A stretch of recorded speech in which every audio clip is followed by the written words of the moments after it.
Discuss about lecture 6 of TSP, that is about sampling theorem. Sampling theorem states that if W of S, which is our sampling frequency, should be greater than 2 max frequency of the system, we can perfectly get the original signal back if this condition is satisfied.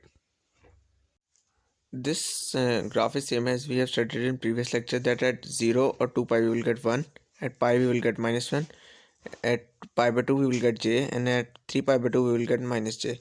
Now if we have this signal and we need this signal to be converted into discrete, then we have to multiply it with sample slash impulse train, that is this one. After multiplication we will get samples of signal.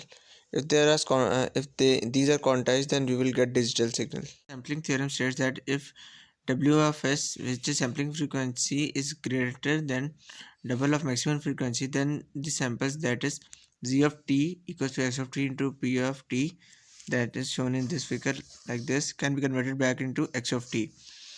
See, here we have multiplied x of t and p of t and we got x of t, and after doing frequency analysis we get the original x of t back. And also note that if we multiply in time domain, then it will be convolution in frequency domain. Now we will look at an example that this is our original signal. If we shift it to one right, that is x of n, which was 1 0 0 0 0 0, now it becomes 0 1 0 0 0 and so on. So using Fourier transform to calculate x of t, we will calculate x of k using this formula. For x of 0 we will get 1, x of 1 will be e raised to power minus j pi by 4, and x of 2 equals to e raised to power minus j pi by 2. This is always calculating using this formula and the graph in the previous video.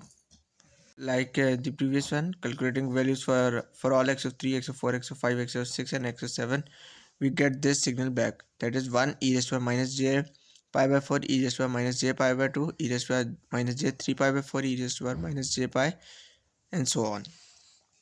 Now what if we delay it for two samples? That will, now our input signal will be 0 1 0 0 1 0 0 0 0 and so on.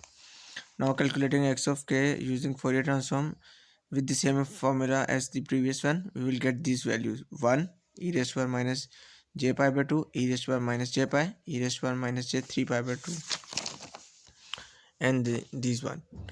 Now we can see that there is a difference between both of the output values of x of k, output signals of x of k. So we can say that if we take change in time domain, we will observe change in frequency domain and vice versa. We'll talk about convolution. The formula for convolution is x of n into y of n. In this formula we have to fix one signal and flip and shift the other one. Now we have x of n is 1 2 3 0 2 and y of n is 1 0 0. The underlines in both shows where the values are, where the x-axis value is 0. Now we will fix x of n and flip y of n. Now the flip version of y of n will be y of minus n equal to 0 0 1 and 0. Using the table technique, we will convolve both of the signals. X of n will be written as it is fixed, and y of minus n, that is our flip signal, will be written like this. Now calculating values for each sample, we will get these values, that are z of n equal to 0 1 2 3 0 2 and 0. That will be our value of convolution.